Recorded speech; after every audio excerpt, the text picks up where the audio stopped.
University of California के scientist ने एक ऐसी शॉकिंग डिस्कवरी करी है जो कैंसर के ट्रीटमेंट को पूरी तरह से बदल के रख देगी। अभी कैंसर में सबसे बड़ी प्रॉब्लम ये है कि इवोल्यूशन, मतलब कैंसर सेल बहुत जल्दी से बदलते हैं, नई नई म्यूटेशंस को डेवलप करके दवाइयों से बच जाते हैं। लेकिन सवाल ये है कि ये जो बदलाव है वो इतना जल्दी होता कैसे है। अभी साइंटिस्ट ने इस चीज का पता लगाया कि पहले की रिसर्च में ये पता लगाया कि ये चीज क्रोमोथेरेपिसिस के कारण होता है। अभी क्रोमोथेरेपिसिस क्या होता है? क्रोमोथेरेपिसिस ये होता है कि क्रोमोसोम है वो अचानक से टूट जाता है, वो गलत तरीके से जुड़ जाता है। मतलब कि एक पजल है जो गलत तरीके से जुड़ गई ही है और फिर वो डेवलप करने लग गई। अब सवाल ये है कि क्रोमोसोम क्यों टूटता है? जब सेल डिवाइड होता है तो क्रोमोसोम कभी कभी एक बबल में फंसकर रह जाता है जिसको माइक्रोन्यूक्लियस बोला जाता है, और ये स्ट्रक्चर है वो बहुत ही फ्रेजाइल होता है। जब ये फटता है तो डीएनए बाहर एक्सपोज हो जाता है। अब कोई भी एंजाइम उस डीएनए को तोड़ सकता है, लेकिन कौन सा एंजाइम?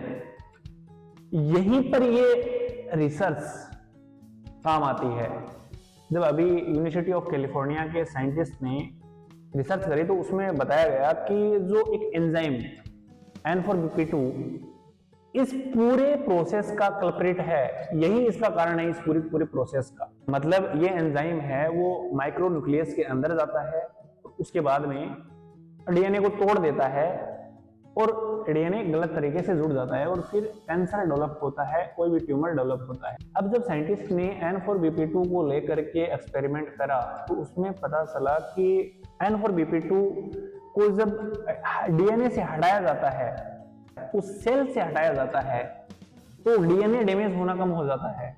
और यदि इस डीएनए को बढ़ाया जाए तो हेल्दी सेल है वो भी टूट जाता है। मतलब साफ है कि N4BP2 ही है वो जो क्रोमोथेरेपिसिस का कारण बनता है। अब ये मोर डेंजरस क्यों है? क्योंकि जब डीएनए टूट करके गलत तरीके से जुड़ जाता है तो उसको एक नया एडवांटेज मिल जाता है, वो तेजी से इवोल्व होता है। और दूसरा क्या होता है कि वो ट्रीटमेंट रेजिस्टेंट बना लेता है, उस पर कोई भी ड्रग, कोई भी दवाई असर नहीं करती है।